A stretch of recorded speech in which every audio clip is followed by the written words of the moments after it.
Hi everyone, my name's Tamara and thank you for joining me tonight. What we're talking about is Zodiac Academy.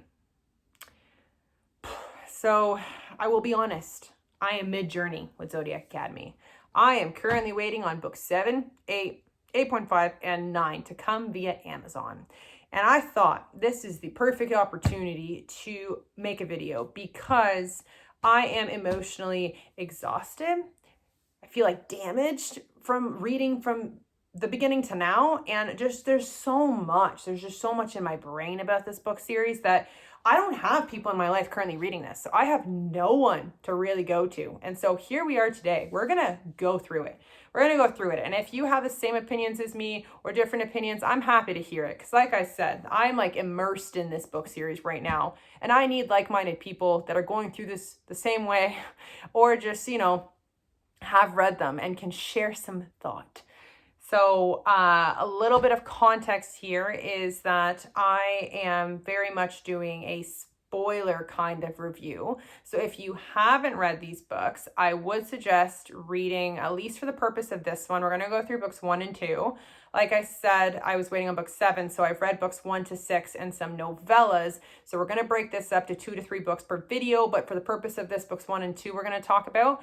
And, I'm not going to summarize what these books, like the plot points of these books to you. I assume that some of the people who are watching this are either in the same journey as me and struggling, or have read them, or just need a good laugh at someone who's clearly, passionately frustrated, all kinds of emotions, okay? So if you haven't read books 1 and 2, I would leave and come back when you have, and then we can talk about it together. But you have been warned about the spoilers. You have been warned. So before we get into it, I did just want to give some context. I am a book reader for sure, but I took a break from reading for a little bit, and someone recommended the ACOTAR books to me. And I promise I'm saying this because it brings me to why we're here. So I read the ACOTAR books from recommendation and they were amazing. Flew through them, obsessed, loved it. After that, I took a mini break, read the Fourth Wing books, flew through, read them, loved them. Read Quicksilver shortly after that as an in-between, because like I said, those previous 2 book series, I was obsessed. My husband thought that I was cheating on him with book characters because I was so obsessed with the books. Crazy. But anyways, after Quicksilver, it was kind of the intro I needed to prep myself to really commit to a longer book series.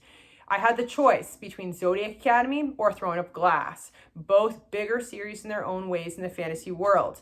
The reviews that I had read about either series were pretty mixed, and so I had to do some additional research before I pulled the trigger on which one I want to commit my life to for the next little while.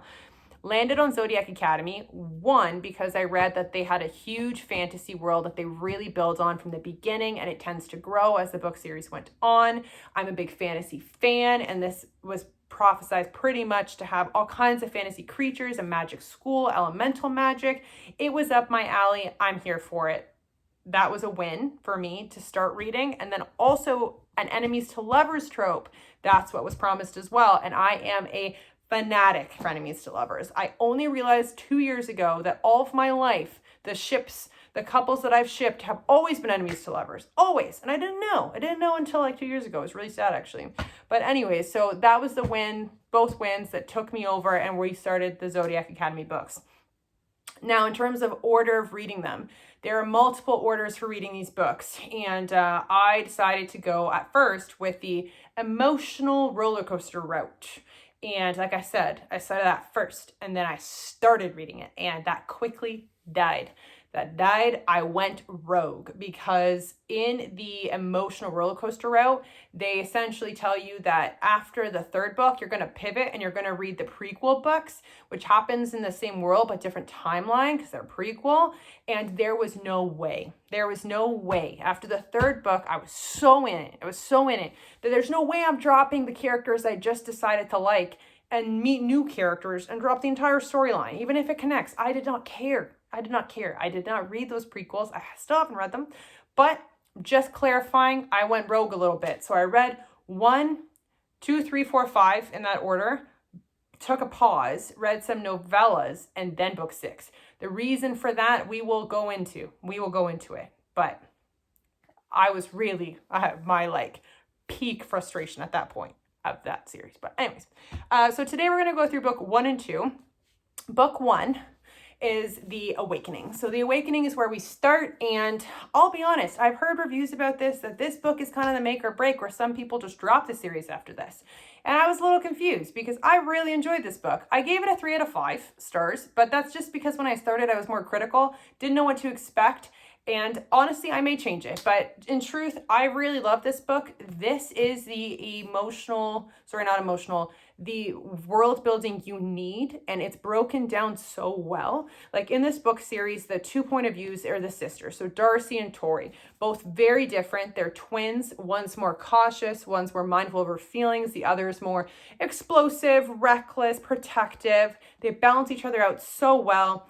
In this book series, specifically in this book, they get thrown into this world where they know nothing about the magical world at all. And Solaria, so that's where all this is based out of. And they were essentially told that you have royalty in your blood, you have all the magical elements, you are the all badass that, you know, you're prophesized to be, but they don't know anything about anything. So like they're learning about all of this the same way we are. So how they break this book up so you can actually learn about the world is so well done that it's not confusing. Like I understand the world building in this and I love it. I love how they introduced everything. It was paced really well.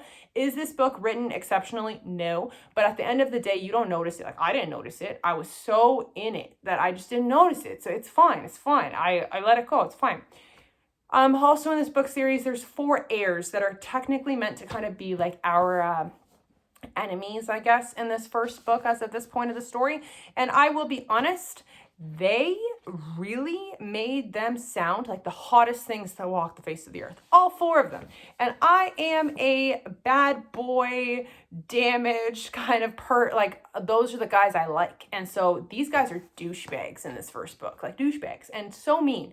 And I love them for that. Like that probably just shows the kind of person I am, unfortunately, but I loved it. I loved it. And so for me, reading this one, I was just genuinely like, who am I in love with? Like, I don't even know because there's so much to choose from. But my girl Tori, and Tori is my favorite character, by the way, she has her eyes out for what seems to be Darius in this book. And Darius is kind of like all the red flags. Like he is like the ultimate bad boy, trouble, things she tries to avoid but can't help avoiding. So for me, I'm like, me too, me too, me too. Darius is the one I'm going to obsess over. I already know it. I already know it.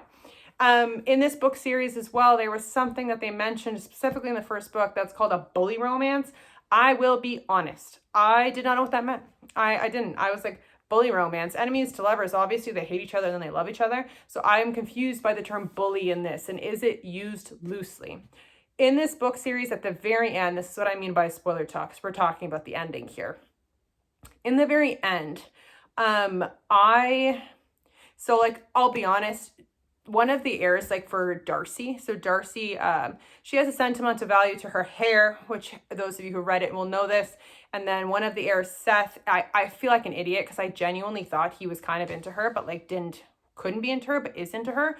So like at that point in the book, at the end, they kind of have like a make-out scene and I was rooting for it. I was like, oh, it's hot. Like I was rooting for it. And then he cuts her hair. And at that point, it's a pretty big part in the story for her character specifically. And I genuinely was like, whoa, wait, what just happened? What just happened? What? I had to reread it because I just feel like an idiot. I just didn't see it going that dark. So that's when I really was like, whoa, this guy, bad news. That's not very nice. What the hell? And then Tori, so Tori being the more fiery of the sisters, you hear her scream and they also being the heirs torment Tori as well, but hers is more deadly. Like they almost killed Tori from like a drowning situation and it was harder to read. Not that Darcy's trauma isn't hard, but like Tori's was near death. So like for me, I was like, whoa, they took this so far. They took it so far.